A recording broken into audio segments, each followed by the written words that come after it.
Wanted to tell you about a horse that I've owned that was one of the better horses we've had. His name was Assassin.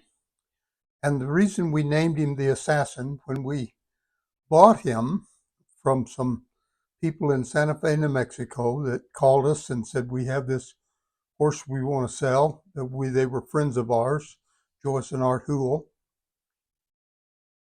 that they said they had bought him to make a jumper out of, and they'd given him to a trainer, and he threw the trainer 7 times in one day.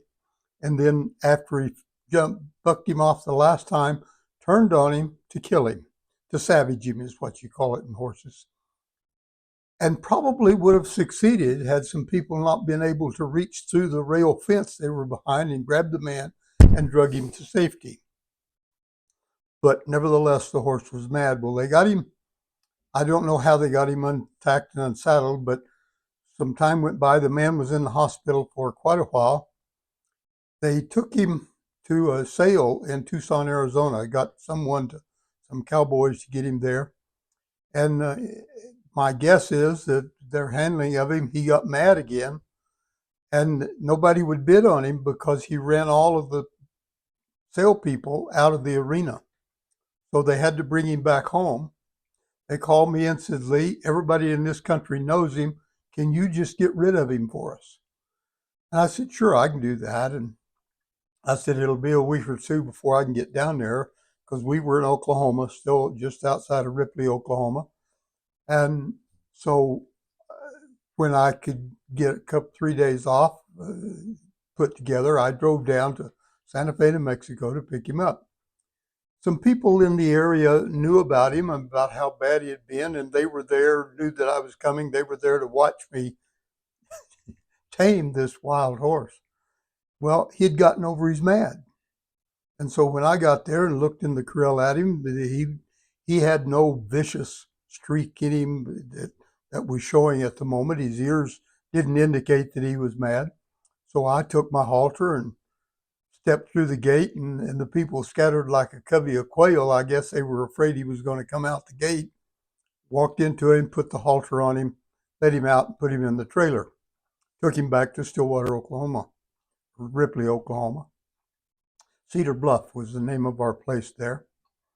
And it was going to be about 3 weeks before the sale that I was going to take him to was going to be held. They had a sale once a month in Little Rock, Arkansas. And they would sell 1,500 head of horses. And if a horse that I didn't want to represent to a buyer, that's where I took them to get rid of them. And so we'd had him there about a week, and I told Camary one morning, I said, I think I'm going to try riding that horse today. We had not named him the Assassin yet. And because I didn't mind if he bucked, I kind of enjoyed that. And so I went out and put my saddle and everything on him, got on him, went to check my cattle, not a problem. He rode everywhere, wanted to go, and was just kind of a nice guy.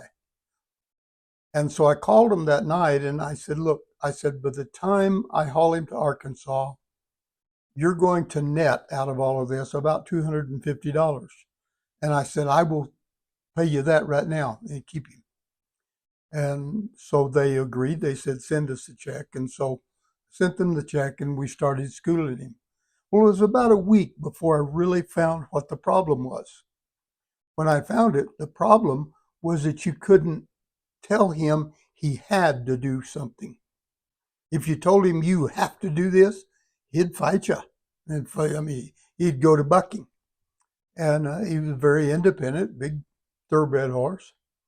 And so you had to train him using the method that we've talked about, the reward and punishment thing, but more reward, all reward with him. Because if you punished him, he's going to fight you over it. Now, over a period of time, I got him to where I could discipline him a little bit, but you had to discipline quick, lightly, and get away. Well, the first horse show we took him to was in Salina, Kansas. In Salina, Kansas, it was an indoor arena, and the seats in the indoor arena was a total 360 degrees. The end gate, you came down a ramp underneath the concrete bleachers above you and concrete on both sides of you, and it looked kind of spooky down in there, and he didn't want to go. And he would start to spin to come out, and I'd hit him with a leg on the side that he spun toward to put him back straight, and he was mad. So by the time we got to the actual end gate, he's really mad and he's bucking. Comes in and he's bucking, and I've got an arena full of jumps out there. Well, when the whistle blows, you have 30 seconds to get to your first jump. The whistle blew, and he's still bucking pretty good, and I'm down about the middle of the arena. I could guide him, gently guide him from side to side. I just couldn't get him to quit bucking, and my time's running out now, and so I worked my way around and I hit him toward the first jump. Well, about 5 strides out from the jump, he quit bucking and came down, and we jumped the course and won the class. And he could jump. And so for the 4 nights that we had that horse show, every night when he went in there, he was mad and he'd be bucking, but he'd buck less and less. The announcer had a ball with it, of this horse that came in bucking every night and yet was jumping all of the fences and doing so well. And before we got to the show, we had nicknamed him the Assassin, and that's what his show name was.